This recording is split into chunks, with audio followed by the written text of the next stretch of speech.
All right. So, Carly, if you want to just start, you can kind of introduce yourself, kind of tell us a little bit about, you, the brand, all that kind of stuff. We can kind of get this started. Okay, my name is Carly Graff. I've been at Parish for almost 4 years now. My official title is business manager. I handle everything from project management of our graphic designer, our labels, any marketing collateral that goes out, as well as some accounting and just overall administrative tasks. Um, I know that you mentioned talking about social media. So, for the first several years that I was here, we kind of all had a hand in social media, or at least about three of us. And then about 2 years ago, we hired a social media and marketing employee. Currently, that employee is Sarah Crochet. So I oversee her work as well, um, and kind of help her schedule out our newsletter, what's going to be released, what we need to put on social media, um, and how we're moving forward with marketing strategy and goals. I think you're muted. Perfect. Got it. Sorry about that. So, basically, that's going to roll into our next question, which is kind of like you kind of hit on it towards the end of that, but like, what's the current marketing strategy of Parish as a whole? So, like, what kind of traditional stuff are y'all doing?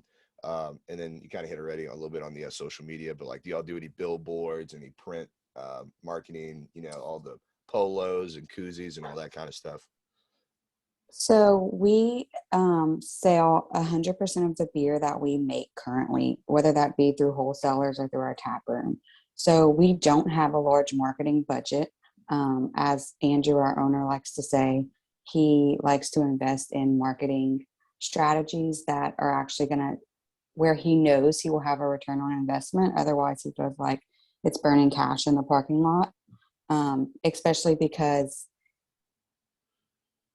if we did a big marketing push for something, there is a chance that we don't have the brewing capacity to make it, to fill that demand, which is a good problem to have. So we do like having that problem. Um, we have done some traditional media as far as billboards go in the past. We usually partner with our distributors on something like that. But overall, word of mouth and social media is really how we get our customer base. And we kind of have a twofold customer base. We have large, craft beer drinkers who are very much into the beer nerd or beer snob scene, that, keep up with breweries from around the country or around the world. They're trading beers. They care a lot about the ingredients of the beer, what's trending. And then we have your average consumer who is picking up Canebrake at Rouse's instead of Miller Lite, for Mhm. one weekend of the month or something like that. So social media is definitely used to hype up like our taproom only releases more so than it is to push our year-round products. We have a release at the taproom about once a month. And our biggest platform is Instagram. That's where the majority of our consumers are.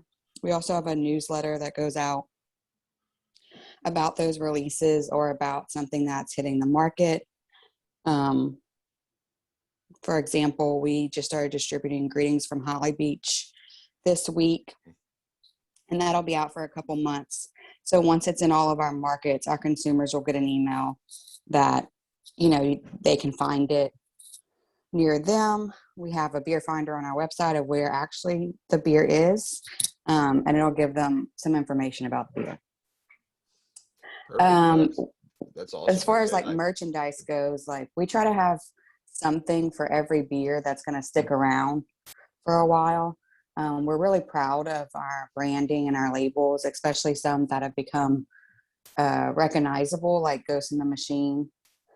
So we really like to utilize those symbols. We actually have a regular here who has the Ghost in the Machine skull tattooed on his calf.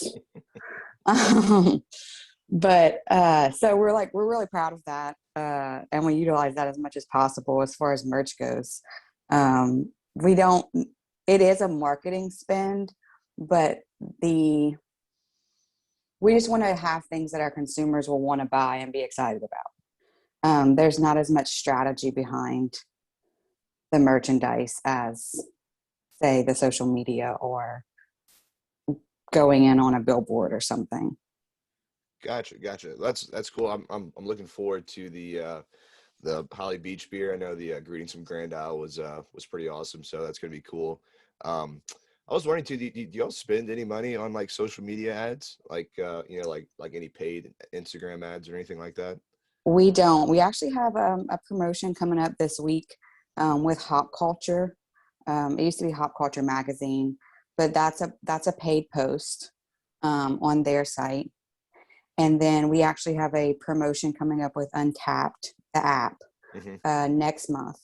But other than that, we do not do any paid social media. Um, we have done it in the past when we opened new distribution areas. And we found that not that it wasn't successful, I guess it just wasn't necessary. Interesting. Yeah. So I actually I have a kind of a specific question too. Is so I'm on kind of the retail side. So like my family owns convenience stores and stuff. And like I remember when Parish, the Ghost Machine first came out, it was super hot. I mean like it was like we would get a 4 pack, and we would have to call our Mhm. best customers and stuff to get it and stuff. And so I was just kind of wondering like how y'all were able to make that much. I mean obviously it's a great beer, but like what was like the like marketing behind that beer and like how it became so popular so quick?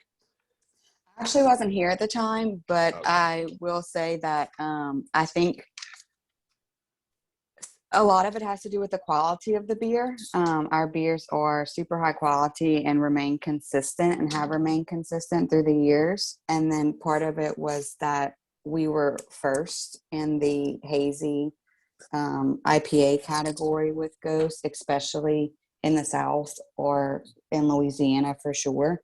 So I mean, now there are some other good, hazy IPAs out there, but I think when we hit it right with Ghost, we made a name for ourselves, and now Ghost is basically our best-selling product.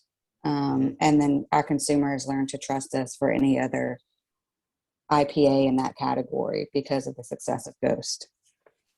Interesting. Yeah, that's that. I mean, I know even in college and stuff, it's like one of the most popular beers that people get on draft and stuff. So it definitely hit the mark on that. And I guess it kind of goes into our next question, which is like, well, like at least in your experience, like what has been the biggest challenge that you faced within Parish and within like the company as a whole that you've kind of had to go through in your position? I know it's a very Me, hard question. like me personally, or the company? I mean, I would say like with you, like within your position with the company. Okay, I would say establishing a brand that is agile and fun and not too corporate while still like having some guidelines and parameters around what we look like, what our brand feels like. Um, and I think a lot of that transports to internally too. A lot of my role when I came here wasn't necessarily on the marketing side, but was more on the internal organization side of things. Um, and at the end of the day, yeah, we work at a brewery. It's a fun place to work. We also have 30 employees, which is more than a lot of people think.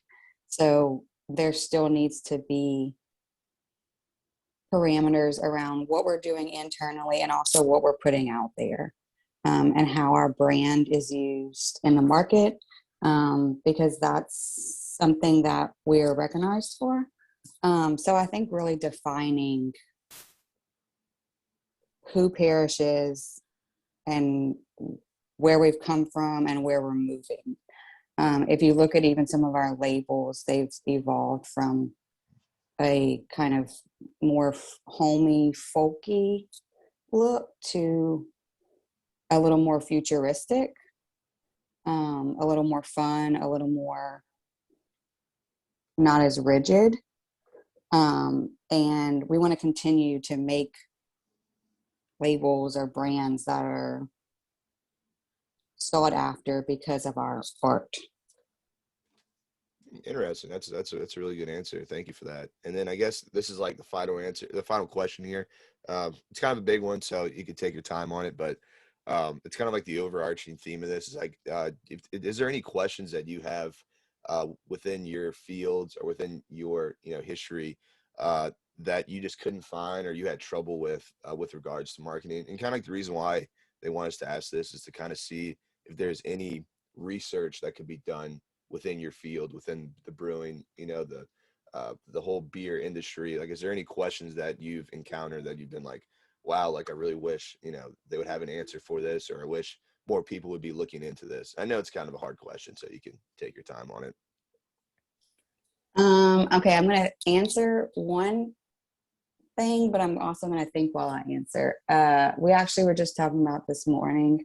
When I came in, I immediately started following different beer accounts and kind of getting an idea about this beer world of trading and, I was pretty dumb when it came to craft beer when I started here. So I started looking into who should I be following on social media, like where should I be getting my information from? And there's not really big influencers in the craft beer world. There's a bunch of people online saturating beer marketing, I guess, but none of them are like a go-to person, I guess.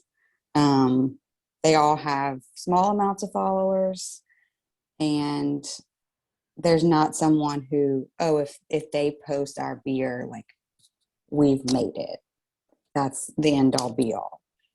There are some magazines out there, like Hot Culture used to be a magazine, Craft Beer and Brewing. We've been in there a few times, which is really awesome. Obviously, winning awards like our GAPF medal means a lot. But as far as like Instagram or online social media influencers, like, does it make a difference if you're sending them beers for reviews? Do they need to be beer influencers, or should they be a celebrity who's drinking your beer? Hmm. Like, Interesting. Yeah, I never even really thought about that. I know, like for me, like me and all my friends, we all use Untapped to kind of review our beers. Like, I have like 50 beers yeah, or so on Untapped that we kind of all we go to Chimes, we go to all the, local places just to try out beers and stuff. But I never did think about that there's like a singular influencer like, Kim Kardashian or something like that of like the beer world. right. I mean, for me, like not pertaining to beer, like there are probably 3 or 4 influencers on Instagram that I look to for, oh, what should I get my mom for Mother's Day? What kind of skincare products are in right now? How should I redo my kitchen? Like things like that. Whereas for beer, there's not like large resources like that because there's so many people posting about beer. Hmm. Interesting. Yeah, that's a perfect answer, and that kind of ties up everything. And I guess I just want to thank you again, Carly. I really appreciate you taking your time out your day to talk to me. I wish I could have came in person if it wasn't, an hour away. But I was worried that I would probably drink too much there. I was worried about getting back home. But again, I really do appreciate you. Parish's great beer and all, all like me and all my friends love trying out the new stuff. So again, thank y'all again for taking time to come You're talk to me. welcome. I was in your shoes at one time, so I know how tough it can be to reach a company and Yeah, so get them to y'all were talk to the you. y'all are the only brewery that like reached back out. Like I reached out to Tin Roof and Rally Cap and Urban South and Gnarly Barley, and y'all are the only one that actually reached back out. So I appreciate that. I'm happy to hear that, actually. Yes. So thank you again, Carly. If you ever need anything whatsoever, just let me know, and I'd be happy to help you out. Great. Thank you. All right. Thank you. Bye.